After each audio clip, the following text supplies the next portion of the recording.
Ini adalah suatu mobil yang memiliki kemampuan off-road yang handal. Bahkan sampai sekarang masih disegani karena ketangguhannya. Dan ini juga dapat julukan menjadi mobil penculik. Pada video ini kami akan bahas mobil ini agar Anda dapat membayangkan bagaimana rasanya diculik era tahun 70-an hingga 90-an. Ini adalah Toyota Land Cruiser 40 atau BJ40 Diesel atau hardtop. YouTube, selamat datang di channel Motomobi. Used car review untuk menambah wawasan Anda mengenai mobil-mobil yang dulu pernah terlihat di jalanan.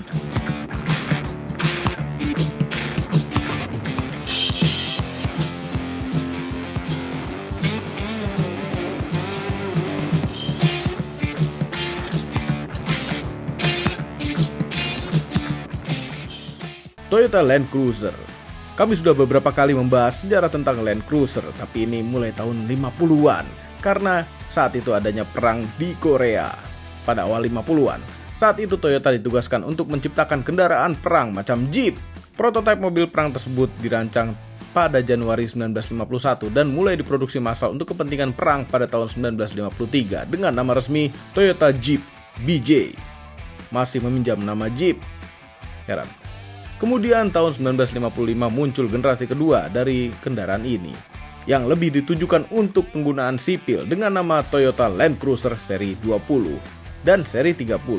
Ya, sekarang sudah punya nama sendiri, tidak memakai nama Jeep lagi. Kemudian pada tahun 1960 diluncurkan Land Cruiser generasi berikutnya yaitu seri 40. Yang satu tahun kemudian 100 unit Land Cruiser seri 40 diimpor ke Indonesia.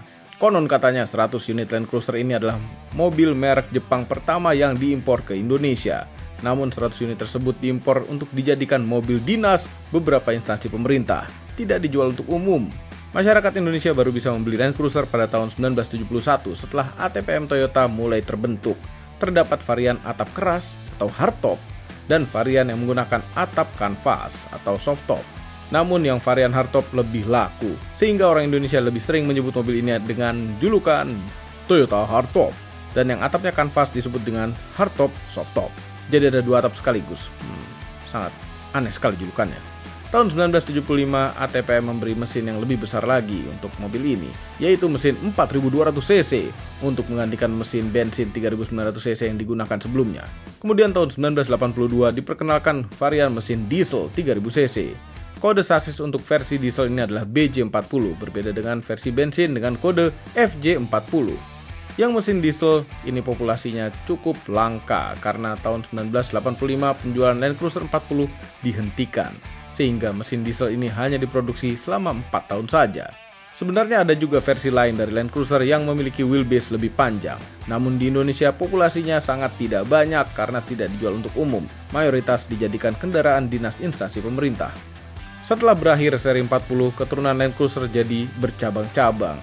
Ada yang berorientasi kenyamanan dan kemewahan seperti seri 50, seri 60, seri 80, seri 100, seri 200, dan yang baru-baru ini diluncurkan adalah seri 300. Ada pula yang dirancang untuk off-road dan penggunaan heavy duty, yaitu Land Cruiser 70.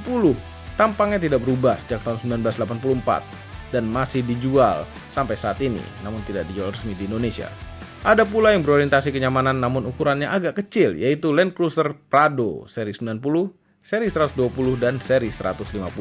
Nah, sekarang saatnya kami hadirkan reviewer mobil bekas kami, yaitu Mamang Ican. Namun sebelumnya mohon hentikan sementara video ini dan tekan tombol jempol ke atas, subscribe channel Motomobi apabila belum, berikut dengan tombol loncengnya. Cek juga channelnya si Mamang itu, Aspros Auto, agar kami semua bahagia. Review mobil penculik, yes, ini terkenalnya dulu-dulu gitu ya, jadi mobil penculik karena pada saat itu pas syuting gitu ya, dia pakai bawa genset kan, daripada dia ngemodal lagi untuk nyewa mobil penculik, makanya dipakainya yang hardtop-hardtop seperti itu. Itulah ceritanya mobil penculik. Terus ini adalah versi yang dieselnya BJ40, jadi spesial banget. Yang Om Mobil pernah review adalah Bundera dan juga versi hardtop yang bensin. Ini adalah yang diesel dengan kode BJ, bukan FJ, tapi 40 series. Makanya depannya tuh seperti ini, dia dengan grill kotak seperti ini, sedangkan di bawah tahun 80-an dia pakai grill yang bulat. Nah, lampunya juga bulat, dia masih pakai kaca seperti ini. Juga di sini ada lampu sorenya kotak seperti ini, dan di sini lampu sen itu sampai ke bagian sini juga. Ini keren sekali. Ini kondisinya stunning karena sampai ke sasis-sasis, sampai masih mengkilat. Nah, ini sebetulnya bukan review tapi lebih ke cerita karena BJ ini punya cerita yang panjang. Terus di sini dia punya bumper besi seperti ini yang kadang-kadang ini kalau nyundul gitu mobil lain malah nyangkutnya ke sini, jadi bumpernya tuh nyangkut di sini. Terus juga dia punya towing hook seperti ini, jadi kalau narik Land Cruiser tuh gampang, nggak usah buka-buka bodi segala macam kayak mobil-mobil zaman sekarang, tapi ini langsung saja di sini. Ini keren sekali, grillnya ini masih pakai yang model sarang tawon gitu loh, yang kayak untuk pagar. Ini hebatnya di mobil-mobil zaman dulu. Terus di kap mesinnya itu ada kayak gini-ginian nih untuk pacapet. Nah ini kalau misalnya ini teh buat apa gitu kan, kadang-kadang orang suka bertanya. Ini bisa diturunin ke sini kacanya. Nah di sini juga ada karetnya, jadi ini nggak beledak-beleduk. Nah ini dikaitin si ininya, si kacanya juga. Terus juga di Land Cruiser dia punya yang namanya kisi-kisi seperti ini untuk pembuangan hawa panas. Nah di sini kan angin tuh masuk sini, panas keluar dari sini. Sini juga masih ada panggangan sate. Dan yang namanya hardtop itu udah pasti baut-bautnya diekspos seperti ini. Lihat, semuanya diekspos. Terus juga dia punya over fender yang besar seperti ini, dan juga dia mempunyai overhang yang sangat kecil. Nih, ini kalau dicopot bumpernya bisa nerekel, nerekel ke atas gitu, gitu ya. Tapi ini harus diubah juga per daunnya. Tapi kalau ini pakai ban 37 pun udah bisa seperti itu, hebatnya di hardtop. Oke, standarnya hardtop 40 series ada free lock seperti ini. Ini membantu juga untuk saat off-roader, makanya dia dibilangnya tuh off-roader handal pada saat itu gitu. Terus masih pakai per daun, udah pasti per daun. Pakai sok seperti ini di sini. Ini masih mengkilat sekali. Aduh, ingin nangis lihatnya. Nah di sini ada logonya Toyota Land Cruiser. Pada saat itu kan mesin-mesin gede itu nggak diekspos kayak sekarang gitu, bangga 4.2 gitu ya, itu nggak ada kalau di Land Cruiser. Udah pasti Land Cruiser udah bisa nerekel ke atas atau off-roadan. Nah di sini juga ada jendolan. Nah jendolan ini isinya adalah motor wipernya, tapi yang model canvas justru wipernya di atas. Ini karena hardtop, ini kan hardtop ya, depan atas itu pasti keras seperti ini. Ada juga model yang canvasnya. Nah ini udah pasti berwarna putih, makanya dasarnya dari pabriknya juga udah two-tone. Kalau sekarang tuh jadi merek yang maksudnya varian yang paling spesial two-tone, tapi zaman dulu sudah ada. Ini hardtop. Nah, terus di sini ini kalau misalnya kaki kita kepanasan bisa dibuka dari sini, jadi menangkap hawa dingin dari luar. Jadi kaki kita nggak kepanasan. Spionnya harusnya nggak seperti ini ya, model-modelnya tuh yang cungkring gitu loh, yang kecil. Harusnya di sini juga dia masih pakai kaca genteng atau bisa kaca nako gitu ya kalau dia bulangnya dulu. Terus juga ini jendela juga bisa diturun naikkan full. Jadi kalau kita nyetir tuh gini gitu. Nah di sini juga pakai model cepol seperti ini berwarna chrome. Sini juga untuk ada footstepnya di sebelah sini untuk yang hardtopnya. Terus, nah ini jendelanya juga spesial karena pada saat itu kalau misalnya terlalu gede, kena off-road gitu ya, kena ranting, itu cepat pecah kalau terlalu besar. Makanya dia dipisah untuk yang bisa dibukanya saja dan kaca matinya. Dan di sini visibilitasnya tuh gede sekali karena di hardtop dia mempunyai window yang di sini yang sampai melengkung. Mobil mana yang sekarang kayak gini? Udah nggak ada lagi. Istimewanya juga hardtop itu punya nih nut-nut seperti ini. Ini untuk pemegang si spakbornya supaya nggak turun, makanya ada kayak titik-titik kelas seperti ini nih. Nah terus juga dia pakai velg seperti ini yang ininya ini ada seperti kayak frame-nya lagi, ini bisa dilepas-lepas. Dan biasanya kalau ada aksesoris itu berwarna chrome ya, di sini bisa pakai dop chrome gitu, keren sekali nih hardtop. Semangat deh. Kita cek mesinnya. Jadi BJ40 FJ dan BJ itu sama bodinya seperti ini, teman, ada dua pilihan, bahkan tiga, karena yang pertama kali keluar yang 40 series itu ada 1F, 2F 4200 cc bensin, dan yang ini. Nah ini buka mesin itu cuma disangkutin kayak gitu doang, dan ini berat sekali, harus laki banget. Nah yang diesel dia pakai B series seperti ini, 4 silinder 3000 cc OHV dan indirect injection. Jadi kalau kita nyalain mesin harus menyalakan glow plug. Nah untuk menyalakan glow plug-nya kita masih bisa ninyu hopi. Itu sekitar 10-15 detik baru kita di starter. Nah ini suaranya berisik sekali, dan ini mempunyai basic seperti truk Dina yang zaman dulu. Ini hampir mirip seperti ini bentuk-bentuknya gitu. Nah, dia punya keluaran tenaga itu sekitar 85 PS atau kalau di horsepower kan sekitar 82 atau 83 horsepower. Dan torsinya adalah 196 Nm. Cukup badak dan 2 kali lipatnya dari horsepower untuk torsinya. Makanya untuk di RPM bawah ini dari 2200 RPM sudah mencapai torsi puncak. Nggak perlu tinggi-tinggi lah RPM-nya untuk menghela sebuah mobil yang sangat berat ini, dan disalurkan ke 4 roda karena ini adalah part-time 4-wheel drive, dan juga dia mempunyai speed itu 4 speed saja manual dengan plus 1 mundur. Ini mengkilat sekali mesinnya. 40 series di belakangnya seperti ini, bisa dibuka seperti barn door, jadi di sini dan sini, tapi untuk cara bukanya harus laki banget. Nah, di sini pakai kaca yang terpisah seperti ini, di tiap pintu juga ada, terus juga pegangan pintunya seperti model tahun kapan ini yang kayak gini. Terus juga lampu plat nomornya masih diekspos. Di sini aja ada yang namanya untuk penarik seperti ini ya. Jadi gampang lah kalau untuk itu. Makanya ini untuk narik-narik genset pada saat itu kalau syuting itu gampang sekali. Nah, di sini banyak bertanya-tanya, ini apa sebetulnya? Ini adalah bumper sebetulnya. Tapi kadang-kadang waktu itu di proyek ini untuk ngebersihin sepatu kita dari lumpur. Ya, contohnya gini lah. Jadi kalau ini berlumpur, itu disesetin dulu ke sini karena di sini tuh ada lobang, jadi si lumpurnya tuh jatuh ke bawah. Nah, di sini juga masih pakai konde seperti ini, aduh keren sekali. Dan di sini lampunya tuh di bawah, kalau zaman sekarang udah nggak safety sama sekali ya. Nah, di sini ada badge-nya Toyota 4-wheel drive, ini mahal-mahal nih kayak gini-gini. Terus juga bautnya masih diekspos, ini bautnya original dengan ada tulisan 4. Yang nggak tahu nih, komen di bawah kalau misalnya tahu arti angka 4, ini padahal baut 10. Nah, untuk membukanya juga masih pakai kunci. Jadi kunci hardtop tuh termasuk banyak. Nah, untuk buka seperti ini, kita masukin anak kunci dan dibuka. Jadi ini bagasi sama untuk penumpang juga langsung ke dalam. Nah, untuk buka ini caranya adalah seperti Terrano, tapi ini masih simple. Bukanya gini. Ini makanya harus laki banget kan bukanya. Buka aja. Ini masih original part yang baru, lihat keren sekali. Nah, di sini ada tuas juga, ke atasin dan terbuka. Voila. Nah, di sini juga masih diekspos tuh kayak gini-gininya tuh kunci-kuncinya. Jadi benar-benar nggak ada apa tutup-tutup sama sekali untuk di hardtop, makanya laki banget. Nah, kita masuk ini karena belum pakai karpet, baru di restore ini. Jadi kita harus buka ini seperti di musola.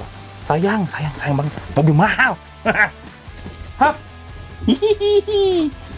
Oke, inilah di belakangnya. Jadi untuk sebuah FJ40 series gitu ya, ini seharusnya FJ series, BJ series itu kayak gini semua. Jadi kursinya tuh berhadap-hadapan. Dan di sini dulu itu orang-orangnya kan memang agak dimensinya tuh agak pendek lah, sekitar 165 sentian banyaknya, makanya di sini harusnya muat 3, tapi kalau bodinya segede saya itu 4 orang saja. Dan kalau misalnya untuk bawa barang ini diikat seperti ini saja, sangat simple. Beres. Ini seneng sekali. Hardtop dia mempunyai kaki-kaki seperti ini, jadi per daun juga belakangnya, depan juga per daun. Dan juga untuk membedakannya antara hardtop bensin dan diesel itu gampang. Kalau yang diesel, knalpotnya udah pasti ada di kiri, sedangkan yang bensin ada di sebelah kanan. Itu gampangnya ngebedain antara hardtop diesel sama bensin. Kita bahas kokpitnya. Jadi di FJ series, BJ series 40 itu kayak gini gitu ya. Terus juga trim pintunya udah pasti pakai vinil seperti ini, kulit gitu ya. Dan juga untuk buka jendelanya masih model power sterak ya, power sterak. Di sini juga ada yang namanya ini yang namanya ciri khasnya, ada kaca genteng dibilangnya kalau orang-orang hardtop, atau kaca nako. Karena mirip-mirip kayak di rumah gini. Terus kita masuk aja dulu, sayang banget ini. Oke, inilah kokpitnya FJ atau BJ40. Jadi di sini tidak ada yang namanya trim-trim kulit atau soft touch. Soft touch itu cuma di sini aja, dan ini cuma keluaran di tahun 80-an ke atas. Nah, kayak gini ada untuk nyimpen-nyimpen apa ya, minuman seperti ini di sini. Terus kalau yang versi-versi awal ini bahkan nggak ada. Dan juga untuk panel-panelnya atau lampu-lampu wiper segala macam itu modelnya model tarik seperti nyala. Nah, di sini juga lampunya ditarik juga. Terus ada power socket di sebelah sini 12 volt. Di sini juga namanya hazard gitu ya, ada di sebelah sini. Dan biasanya kalau hardtop itu ditambahin namanya AC gendong ya di sebelah sini. Terus juga ada asbak-asbakan di sebelah sini, harga asbaknya mahal. 3 juta. Nah, di sini juga untuk seperti AC-AC-an ada di sebelah sini. Dan untuk speedometernya, lihat ini terembed atau terbenam di dalam besi-besian seperti ini. Ini dashboardnya sangat mungkin tahun 80-an, hebat sekali. Nah, di sini ada speedometer analog, ada odometer analog. Di sini juga ada tekanan oli. Di sini juga ada fuel gauge. Di sini juga ada temperatur engine, dan di sini juga ada voltmeter untuk aki gitu ya. Di sini juga ada cuk. Sebelah sini juga ada untuk lampu-lampuan. Di sini juga setirnya. Setirnya tuh sangat cungkring. Nggak ada kulit-kulitan seperti ini, sangat kecil, dan ada logo Land Cruiser. Ini yang bangga sekali ya. Nah, klaksonnya, nah itu ganti sih. Seharusnya bunyinya keng gitu ya. Ini udah versi yang sekarang. Nah, ini mahal juga nih, tutup seperti ini, bisa dikunci dan ini bisa ditarik, dan ini dalam sekali karena ini untuk ngangkut-ngangkut apa nih, kayak tali sling seperti ini, dan juga ada macam-macam onderdil si FJ pada zaman dulu, dan ada tali seperti ini untuk menahannya. Nah, di sini ada tata cara penggunaan sih. Nah, ini dia. BJ40 itu 4 speed plus mundur. Jadi kalau yang versi yang 2F itu 3 speed saja, tapi kalau yang diesel dia 4 speed. Nah, di sini juga ada penggunaan si lever si ini, double gardannya nih dibilangnya di sebelah sini, sama handbrake-nya di bagian tengah. Nah, di depan itu muat untuk 3 orang, jadi 1, 2, 3. Dan sekarang itu polisi nggak akan ada yang berani sih nangkep sini, karena memang ini disediakan untuk 3 orang. Iya. Nah, di atas ini nggak ada apa-apa lagi. Sun visornya juga rata-rata ada sih, sun visornya kecil di sebelah sini harusnya, tapi ini mungkin belum terpasang. Tapi ini aduh, legend sekali. Ada yang bertanya juga, ini buat apa nih? Nah, ini untuk membuka kaca, pluk ke depan. Dah, nggak ada cup holder, dipegang sendiri, udah tanggung jawab masing-masing, di bagian selangkangan ditaruh di situ aja.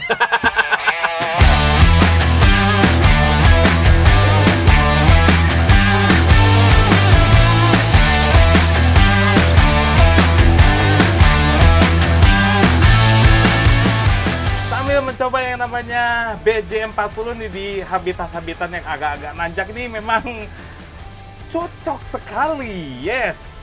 Nah, jangan diharapkan dari sebuah mobil hardtop itu adalah bersuspensi empuk, karena memang keempat suspensinya dia pakai per daun, tidak ada nyaman-nyamannya sama sekali, duduknya juga flat aja, nggak ada side support, dan posisi kita tuh tinggi sekali di atas orang-orang, dan kita merasa agak-agak arogan kalau pakai ini gitu ya. Nah, ini visibilitasnya luas sekali, kacanya itu depannya flat, pilar A-nya kecil sekali, dan untuk ke belakang itu gampang karena ada kaca yang melengkung seperti itu, membuat visibilitas untuk para off-roader itu menjadi semakin enak gitu. Wah, ini jalannya menurun nih, menantang sekali. Seru. Senang sekali pakai ini. Suspensinya cukup keras, tapi memang ini diperlukannya mobil heavy duty gitu ya, jadi nggak akan ada masalah untuk para off-roader. Terus untuk gigi-giginya juga rapet-rapet, ini manual 4 speed, cukup rapet. Dan untuk gigi satunya itu termasuk pendek, jadi udah gigi satu langsung pindah gigi dua, dan bahkan sampai dari gigi dua pun ini sangat mumpuni. Ini kebisingan mesinnya juga mirip seperti truk Dina atau mobil-mobil truk Toyota pada zaman dulu 3000 cc. Dan torsinya tuh bener-bener sangat berlimpah, kita toel sedikit aja udah mulai terasa mesinnya. Aduh, ini bukan Mobile Legend tapi Mobil Legend ini. Kita tuh merasa gagah banget loh pakai ini. Ini sorry ya, nggak ada safety belt karena belum ada safety beltnya, belum dipasang, jadi kita harus hati-hati saja dipakainya. Kondisi turun ini. Tapi nggak ngerasa takut sekalipun kalau pakai mobil ini, beneran. Enjoy. Wah, mobil ini harus dihajar. Yang namanya mobil Jeep zaman dulu itu pasti ada spelengnya, tidak begitu nyambung dengan aspal. Jadi jangan kaget kalau misalnya yang udah naik mobil SUV merah zaman-zaman dulu terus naik mobil ini, pasti dibilangnya mobil nggak enak banget. Tapi kalau saya malah suka. Udah gitu, untuk hardtop diesel keluaran awal, rem depannya itu masih tromol. Jadi makanya untuk pengeremannya harus hati-hati sekali, dibantu oleh engine brake-nya dari transmisinya. Jadi kalau turun-turun kayak tadi itu dipanteng di gigi satu supaya nggak terlalu ngeglosor gitu. Oke, peredaman kabin udahlah jangan ditanyain, ini udah pasti berisik banget. Dah, below average.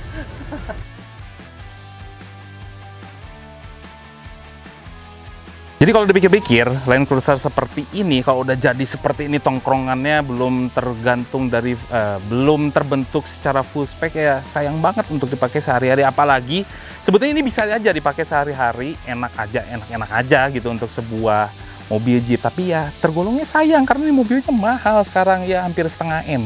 Rata-rata range-nya gitu harganya tuh setengah M. Ya udahlah, nggak kebayang gitu kan harganya. Nah ini mobilnya perawatannya mudah, terus juga dia mempunyai nilai sejarah yang tinggi. Terus kalau mau dipakai tiap weekend juga boleh gitu ya. Tapi ya untuk weekend aja, ini cocoknya dipajang di ruang tamu ini. Enak dilihat sambil udut gitu ya, ngerokok, ngopi. Itu ngeliatnya mobil-mobil sejarah seperti ini tuh sangat satisfying. Nah, dia juga punya pajak yang murah ya. Kalau di Bandung atau Jakarta itu sekitar 400-500-an ribu saja. Bahkan yang paling tinggi sekalipun 600 ribu untuk sebuah mobil sebesar ini. Dan yang paling senang adalah harganya, karena dia merupakan salah satu mobil investasi. Ya, ini nggak naik-naik, nggak turun-turun harganya, malah naik-naik terus. Overall, mengenai Toyota Hardtop BJ40 merupakan mobil yang bersejarah namun tidak enak. Itu saja. Rasanya ingin sekali Hardtop BJ40 ini ada di garasi kami. Namun sepertinya akan menjadi museum. Tidak akan kami pakai. Walaupun mobil ini bisa diandalkan untuk off-road, namun rasanya sayang. Kami lebih memilih untuk dijadikan pajangan saja di ruang tamu apabila kami punya, sehingga bisa dipandangi dan dinikmati sekali-sekali pada saat weekend. Dan bisa juga sebenarnya untuk investasi. Ya, karena Land Cruiser seri ini harganya tidak turun-turun, malah naik terus, heran. Mengingat mobilnya sudah tidak fungsional untuk digunakan operasional di zaman serba cepat dan modern ini, ya lebih baik pakai Land Cruiser 300 saja. Semua ini adalah opini pribadi saya dan mau mamang itu, kami tim Motomobi tidak dibayar oleh siapapun dan apapun yang terlihat pada video ini. Jangan lupa tekan tombol jempol ke atas dan subscribe channel Motomobi, Omobi, dan Mesmobi. Apabila belum berikut dengan tombol loncengnya, share video ini ke seluruh dunia melalui sosial media Anda. Dan jangan lupa follow sosial media kami, yaitu Instagram. Cek juga channelnya si Mamang itu, Asmos Auto. Terima kasih telah menonton.